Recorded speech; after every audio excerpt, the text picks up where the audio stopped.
Hey everybody, it's Kevin here again from mydiabetestruth, and I touched on this a little bit in my last video, but what I wanted to talk about mostly today was my daughter. And so as I said in my first video, she was diagnosed with diabetes when she was 6 years old. And by that time I had had diabetes for quite a few years, and I probably should have seen some of the signs, but it was kind of a it was interesting, I guess, my thought process and kind of, a child's progression into diabetes as opposed to, what an adult's progression can be like. And everybody's situation's a little bit different. But, it's tough when it's your kids. We feel bad when our kid has a sniffle or a cough or the flu. And it's certainly much worse in a situation like this, when they're, faced with a lifelong disease that's going to have to be initially managed by the parents, and then, eventually they're going to be on their own to do their own things and to manage their diabetes the way that hopefully you teach them to do. But everybody's situation is a little bit different. And, my daughter would probably be a little bit pissed off if she knew I was talking about her on social media, but thankfully she's not on Facebook, so she may not see this. But I just want to talk to you a little bit about what our experience was with her. And so, like I said, she was 6 years old when she was diagnosed with diabetes, and, as a diabetic, I did not see the signs. And what had happened was over a few weeks, she started wetting the bed, and she'd never had a problem. It had been years since she'd ever had a problem. And kids can have slip-ups here and there, but this was becoming a little bit more significant. She didn't have any other real symptoms. She didn't, she wasn't thirsty all the time. She wasn't drinking water all the time. And really, I didn't notice any differences during the day. It wasn't anything that kind of jumped out at us. And, I remember the night well. I actually took her to the 99. We had dinner, and we ordered a dessert, which, me being a diabetic, I shouldn't have done. But, I was splitting a sundae with her. And,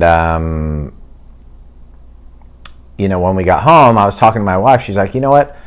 I think you should check her blood sugar. And, of course, I was in complete denial. I'm like, listen, diabetes is not hereditary. Type 1 diabetes is not hereditary. There is no way. This is just a random fluke thing. But I tested her blood sugar, and it was unreadable. So we called the doctor. This was in the evening. He said, yeah, you definitely have to take her down to Children's Hospital in Boston, which we did, and they tested her right away, got her admitted right away, and boom, I had a daughter with diabetes. And it was a tough pill to swallow. Looking back on this, and my daughter and I have talked about it, and, it's kind of an interesting situation for her. And, it's kind of a good thing, bad thing, that she was at that age where she didn't quite grasp what was going on.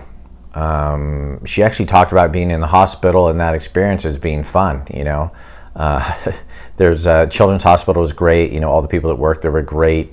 They had clowns and they had all this stuff going on. She actually had a pretty good experience, other than the fact that she did learn that she was going to have to receive shots on a regular basis. But I have to say that, and again, maybe it's this innate thing that beings do. They can accept things that are tough. People can step up. Everybody can step up in their own unique way. And, I can't think back to a time where she's like, no, don't do this. I don't want you to give me a shot. I don't want you to test my blood sugar. She was perfect, And like I said, probably one of the toughest things for me, and it wasn't even about myself and about my daughter, was, we spent a lot of time with the educators in the hospital, and, and learning how to manage her diabetes, because it was going to be different than me. I was on an insulin pump, I was on autopilot, but we were going to be checking her blood sugar on a regular basis and giving her shots on a regular basis. And so we had to learn that whole process with her, and my wife did as well. She was going to have to take some control with this also. Because of my experience, I did as much as I possibly could, but I wasn't always there. So we learned how to manage Jonna's diabetes, and it was overwhelming. And again, my wife and I both come from medical backgrounds. I have diabetes, and it was tough. And I just remember thinking, and seeing these other families, these other parents in there, and just thinking, oh my God, these poor people. They really, the staff at the hospital are amazing, but there's still just so much stuff, and you're like, here you go. Here's your diabetic child. Here's some syringes. Here's some insulin, and here's your equations, your correction factors, how many carbs you need to, how many units of insulin you need to give her for carbs. You need to start counting carbs with everything. You need to watch, what your child's eating. You need to check them through the night, make sure that their, blood sugar stabilized, especially early on. And, and we went home and we did that. And, but like I said, those people, thankfully the staff there, and hopefully they'll have a great follow-up afterwards. I know, not every medical experience is the same. But I just can't imagine for you people out there that have, that didn't have this experience going in and then ended up with a diabetic child. My heart goes out to you. It must have been tough. It must have been devastating. So we did the best that we could for our daughter. And, thankfully, because I was experienced with diabetes and I had an insulin pump already, her endocrinologist at Children's Hospital let her get onto a pump quicker than normal. And that certainly saved us a lot, because instead of giving her shots, 3, 4, 5 times a day, we were just having to insert the infusion set, once every 3 days or so. We still had to check her blood sugar on a regular basis, but really it just came down to managing her food, her basal rates, and all the other equations that go into managing diabetes. And, it's tough with kids. It's tough with anybody, because your activity levels change from day to day, whether you're at school, whether you're home at the weekend, whether you're sick. And, and learning how all that works for a kid is tough, especially when a 6-year-old kid may not be the best at expressing what they're feeling and what's going on. But we manage. So my daughter is 19 now, and I'd like to say she's perfect, because she's had this father with all this experience, and parents that are proactive and interactive with her health. But there's been struggles, and and she's 19 now. She's been taking care of her own diabetes for quite a few years, and she doesn't eat the things that I want her to eat. She and I've tried to bribe her. I offered her $1,000 to do the Whole30, and she said no. She's a tough woman, and that will serve her in a lot of ways. But she always says she has to kind of do things in her own time. And my hope for her is that she figures out what that is before she has serious problems. And there have been problems. She's been in the hospital twice, within the last year or so. And just so some of you know, some of the signs with ketoacidosis is, and this was, it was a horrible experience for all of us, and especially for her. The way it presents with her, the way that a lack of insulin presents in me is my legs feel heavy. I feel pretty shitty.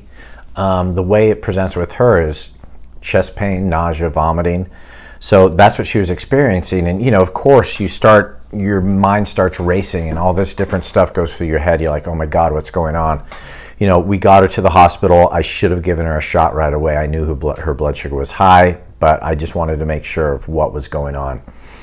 She was admitted to the hospital. She was admitted to ICU. It's serious, and they would not discharge her until her potassium levels were stabilized.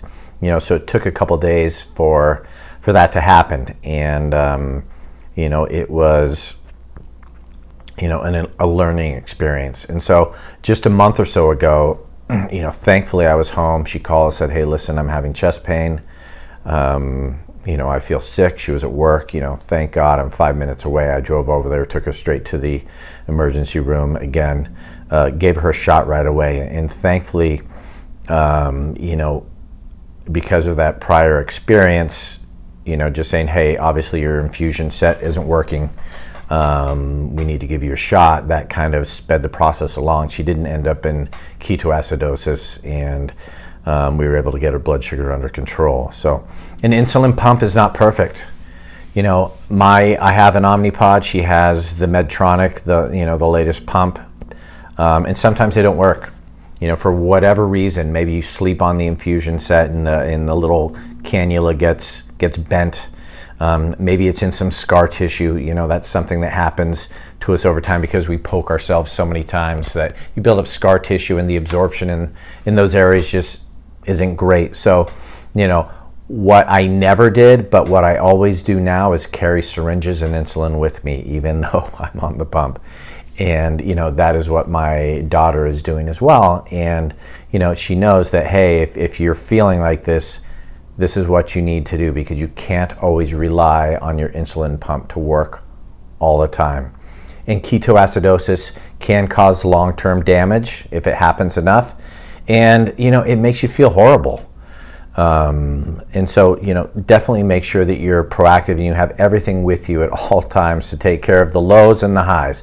Generally, the general rule with diabetics is, if they're having symptoms, it's usually because of a low blood sugar. It does take longer for ketoacidosis and for high blood sugar to have some significant symptoms to where you're going to feel like you're pretty sick. But either way, you need to keep an eye on these things and manage these things. And my hope for my daughter is that with these experiences that she's had, she will make some better choices. We're still working on it. It's a work in progress. I'm trying to get her to use a continuous glucose monitor. She does have one that's integrated with her pump, but she's just not ready for that yet. But my thing is that I have to, it's been tough at times. Teenage kids, teenage girls, can be tough.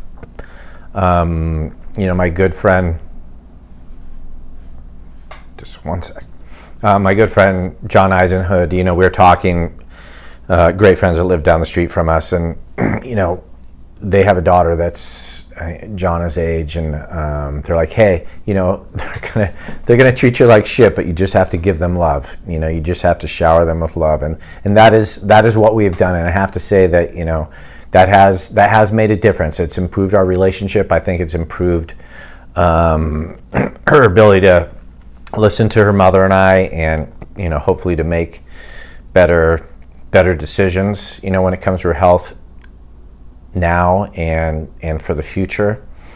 But as parents, you need to whether your kid is 2, 6, 16, 20, 30, it's you're dealing with this is never really going to go away.